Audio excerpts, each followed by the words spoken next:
Il y a des jours où, par exemple, on ne doit pas s'approcher, on ne doit pas faire certaines choses. Le fidèle ou le pratiquant ne doit pas faire l'amour à même le sol, il ne doit pas faire l'amour à la plage, il ne doit pas manger du porc. Mais pour moi, ça rejoint. Dans toutes les religions, vous avez des prescriptions comme vous avez des interdictions. Quand vous êtes dans l'islam, par exemple, prier 5 fois par jour, c'est une obligation pour le bon musulman. Et donc les 5 piliers, donc je ne vais pas les détailler. Donc il faut les observer si vous voulez être un bon musulman.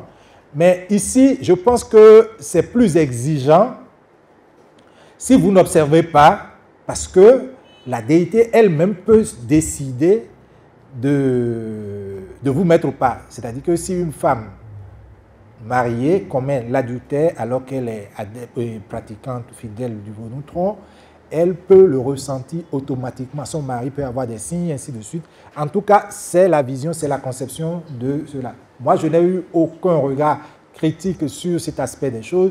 J'ai observé, j'ai relevé et je pense que je respecte tout autant que je respecterai qu'on dira à un fidèle chrétien catholique qu'il aura le salut si il observe l'amour du prochain, voilà, et c'est dans toutes les religions vous avez ça. Donc le parallèle que vous faites, je confirme que effectivement il y a une relation entre l'islam et le vaudou, mais ce n'est pas que l'islam, il y a aussi également la religion. Et même on va plus loin, vous allez trouver, il y a des obédiences où vous avez des influences asiatiques, où vous avez la divinité Shiva que certains mettent devant le temple.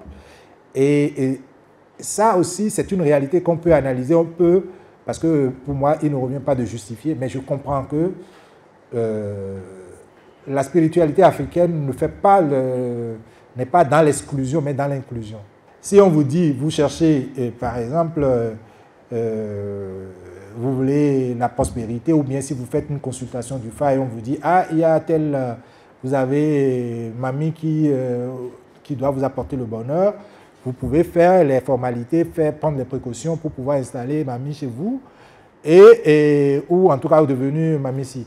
Mais la seule exclusion, et je crois que il est dit qu'un vrai fidèle qui est initié à un vaudou, à un certain vaudou, en tout cas les vaudous traditionnels, il n'est fidèle que de ce seul vaudou.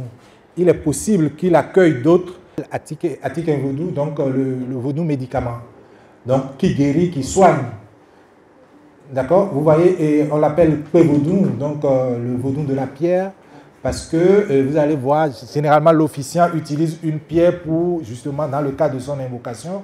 Donc oui, cette pierre, c'est tout un symbole pour eux. Donc c'est la pierre qui brise tout ce qui est, mais qui évoque, qui réveille un certain nombre de choses. Donc c'est totalement justifié.